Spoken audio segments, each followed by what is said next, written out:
Hi friend, welcome back to my channel. My name is Vanessa Isabel and today we are talking about affordable protein choices that I have and I consume each different day. Stay cozy and let's get started. Protein.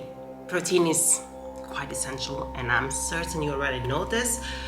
So let's go past the whole lecture point and let me tell you what made me make this video.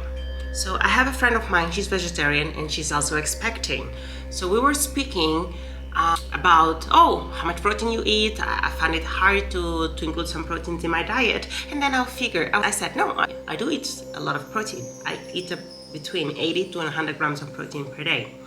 And she was like, ooh, how is that possible? And I'm gonna tell you today, how is that even possible? So I'm gonna divide this in 3 parts of the day because I'm a woman of habit, okay? I like routine because that sets me up for success, okay? So in the morning, each and every day, I always have 2 tablespoons of chia seeds. This is something that is not negotiable. I make my chia boba. I've shared several shorts already about my chia boba, how I prepare it, different flavorings. If you want that, I can also make a video just dedicated to that where I will compile the 30 different recipes that I have in my stock.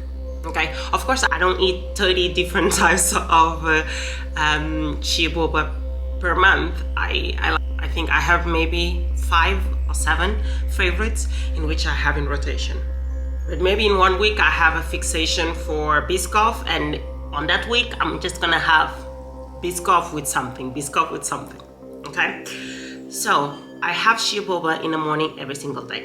Although oats are pretty good source of protein and fiber, I'm not an oats kind of girl. My breakfast has the tendency to be cake and a chia boba, which cake has, I don't know, maybe 3 grams of protein, not that much.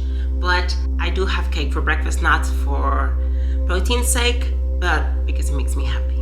I want to have a cake for breakfast. I always try to do is to choose the options that are available that include the most protein.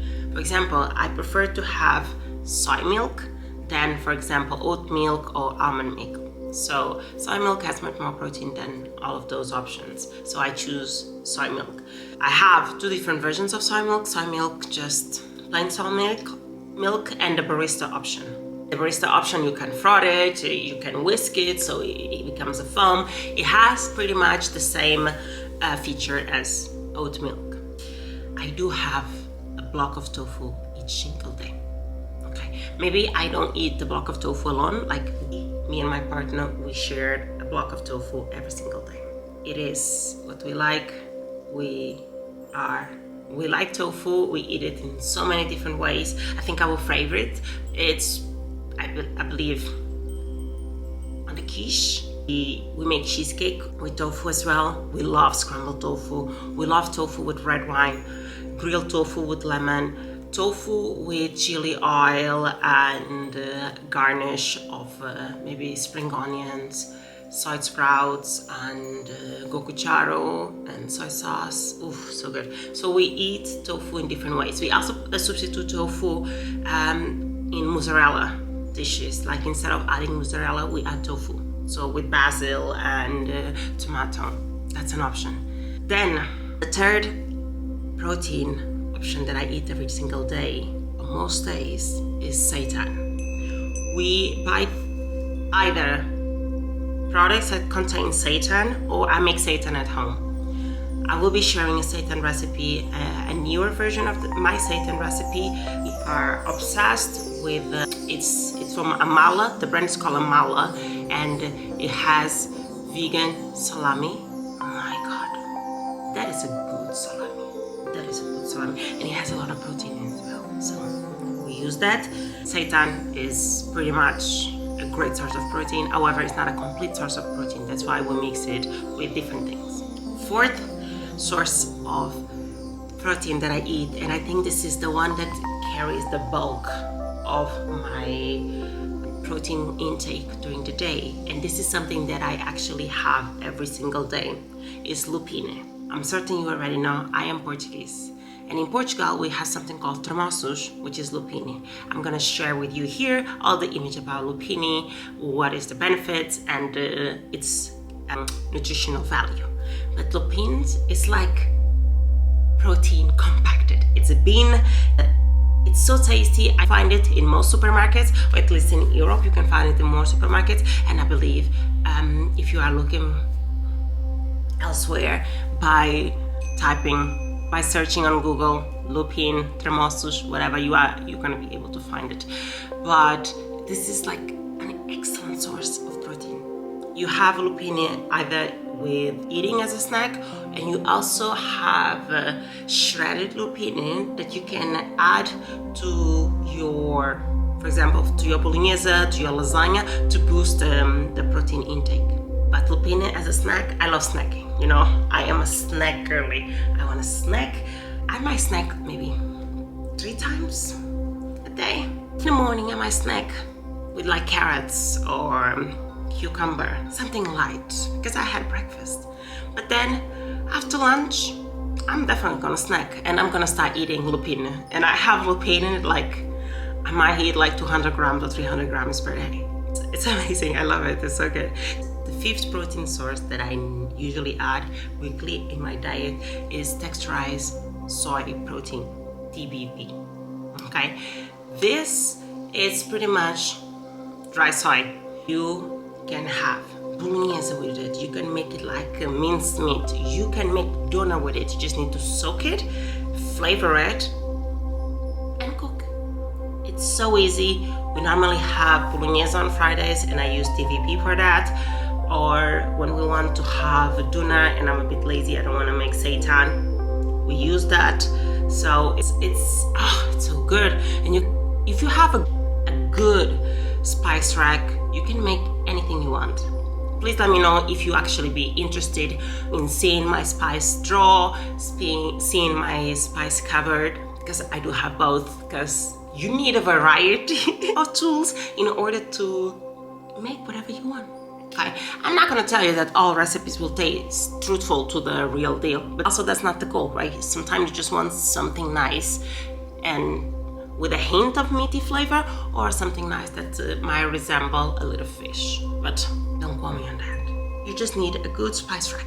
My 6th source of protein, and this is something that I also consume really, really frequently: nuts. I love peanuts. Oh my goodness. Salted peanuts speak to my soul. So I eat peanuts every single day. If not every single day, really often. I just love this. I love the snack. And I also like almonds, but unflavored almonds. It's not raw, because none of the nuts are sold raw. But it's, you know, the type of almonds that come in the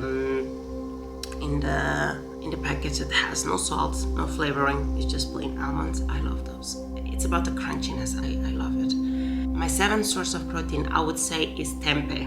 I am obsessed with tempeh. It's an acquired flavor. Not everybody knows how to prepare tempeh, but once you have cracked the code, oof, tempeh is good. Tempeh is delicious. I love tempeh. And I cook it really simple. It's fast and simple in the air fryer. Nothing complex about that. But tempeh is just, it's delicious and it's great for your gut. So plus on that. My 8th source of protein would be legumes. I am not so much a legume kind of girl, because you need big like batches. Like you need a lot of it for you to have a significant amount of protein, but you cannot consume that many. But I love lentils, I love chickpeas, and honestly, I'm obsessed with edamame. Edamame is my 3rd preferred snack. We buy it frozen, and then we just defreeze it by steaming, add a little bit of salt. I love edamame. Obsessed. I think in terms of snacking, I have a ranking. Lupine, edamame, I would say maybe peanuts or almonds. Peanuts. So lupine, edamame, peanuts, carrots, yeah, and pretzel. I also love pretzel. So that's my list of snacks. If you have any of those, I'm a sold woman. I'm a simple girl. Of course, we always include mock meats. We always include vegan alternatives to whatever exists in the market. But in terms of the foods that we actually make at home, these are my affordable vegan protein options that you can have at home, that you can prepare, that are actually delicious, and you can have a successful life as a vegan by including that in your diet.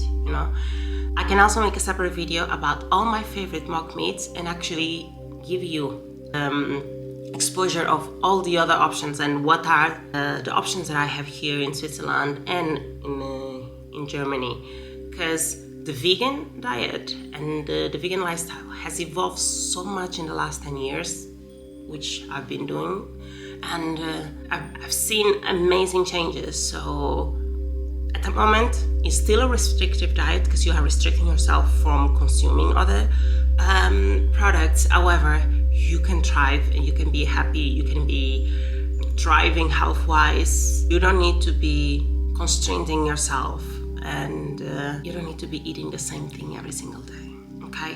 When I say that I eat a set of proteins every single day, I eat them, the protein, but I flavor it differently every single day. One day I will be posting a video about my dinner options. Dinner is the time that is the meal that I have more time to prepare, which means it's like a labor of love. I have dinners all the time with my partner, so we sit down and have dinner together. Sometimes we are watching a series, sometimes we are playing games on the table, but this is a moment that we cherish and spend together. That's why I dedicate most of my effort to that meal, which means all these protein sources that I'm speaking about, I have more tendency to have them when it's here, because I'm like, oh, both of us should be having the best diet and having the best meal together, because I always feel guilty of trying something new or actually preparing a meal that I'm like, oh, this is so good. I'm sure he would be flabbergasted with it. So that's, I think it's something in my head. Don't judge me on that. But so dinner time is the time that I actually prepare really exciting meals and where I showcase most of my talents. But I think that's pretty much it. What I wanted to tell you, and I want you to take from this, is yes, the mock meats are excellent, and I eat a fair share of mock meats per week. Okay, they are helpful when I am tired, when I feel overwhelmed, when we don't have time to prepare the meal together. We eat mock meats because you just put them in the air fryer or in the oven. I don't know, quick pasta, rice, or potatoes, it's done. But whenever I have the time, which is often, okay, I do like to make my meals from scratch, and all these proteins that I've spoken about are the things that we include fairly in our diet. That helps me keep up with this lifestyle for so many years. I don't feel lack of nothing. I don't miss nothing. Maybe I miss the moments that were spent eating with my family a certain type of food. However, I don't miss the food, because why would I eat chicken if I can have vegan chicken, But every time that I'm like, oh, I miss this, no, I don't miss that meal. I miss the moments shared around the set meal. It's much more than food, but you keep being strong. If you're not vegan, because I think most of my people are not vegan, they are just curious about the lifestyle. They are maybe curious about me, they like me, or they can tolerate me for 15 minutes per week. So that's good. Tell me and share with me more different types of videos that you want to see from me, because my lived experience is completely different from the next creator, and maybe my perspective on said subject will definitely be different. A little reminder to subscribe. I hope you have a good day. All my love, always.